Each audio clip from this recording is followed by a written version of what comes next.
for two reasons. I wanted, Nankai, as you know, is very famous. You have a very well-known alumni.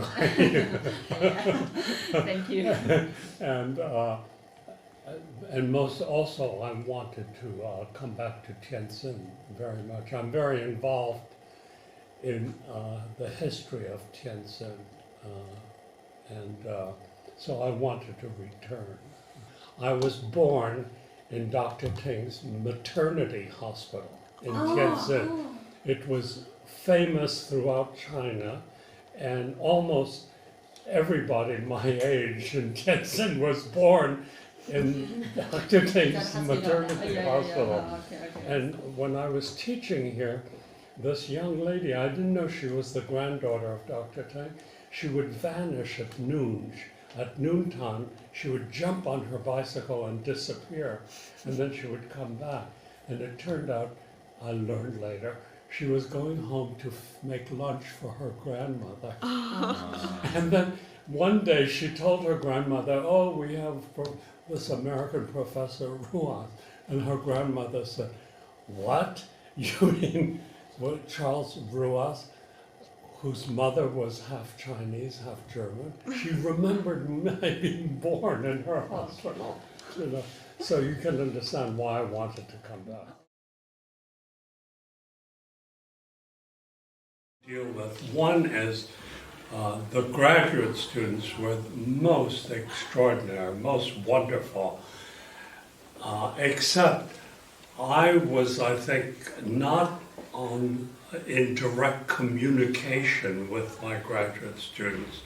That is, I was going too fast and too, do you know what I mean? I assumed that that they had preparation that they did not have, so that I was not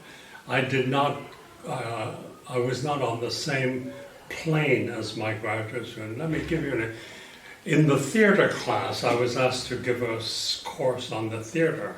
In the theater class, we would have the play, like Tennessee Williams' Streetcar Named Desire, and we would show the movie so that the students had read the text, then they would see it performed professionally, and then we would discuss it, and they were brilliant, you know, they were wonderful, really wonderful. And also it was their first exposure to modern American theater. So I was very, very impressed, very impressed.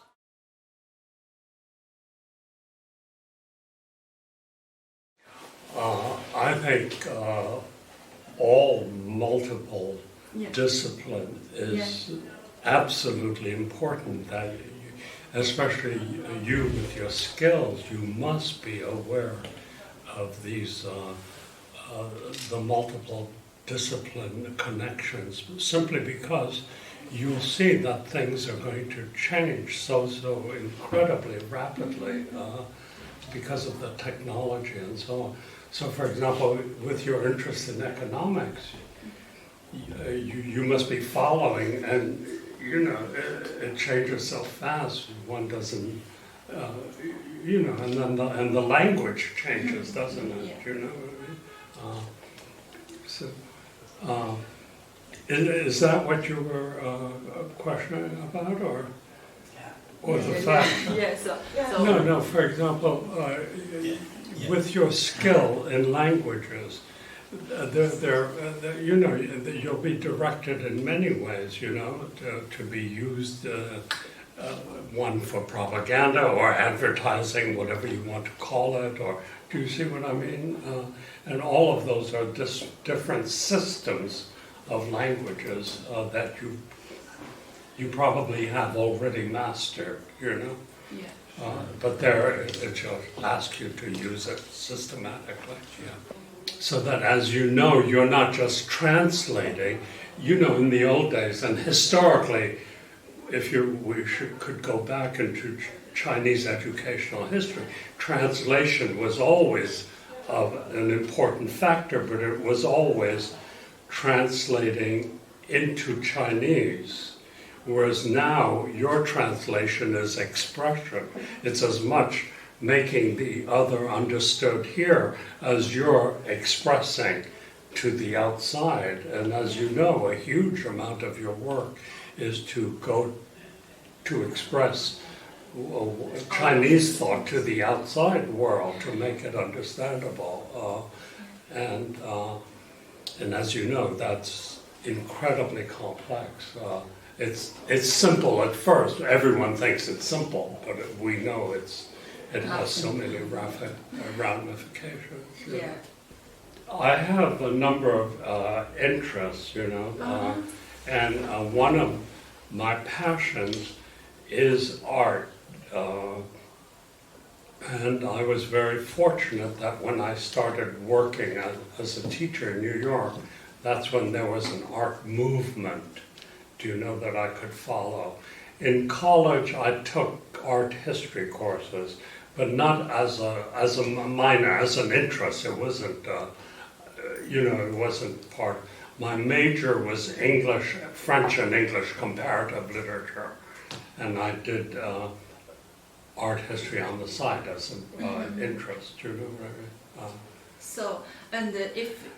So my criticism comes from actually visiting galleries and museums and so on. The knowledge and the judgment is from visiting museums and galleries as well as reading and studying art. Yeah.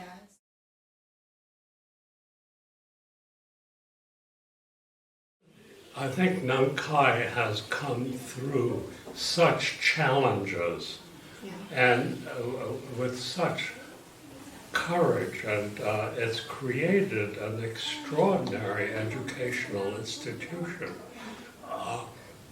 You have a world-class university, and it was built from wreckage. When I was here, I could still see the people were still hurting, the staff and so on. And today you have a world-class institution, which is sort of extraordinary. But also, the history of translation in China and what an extraordinary history it is. So that you're part of a long, long tradition of translation.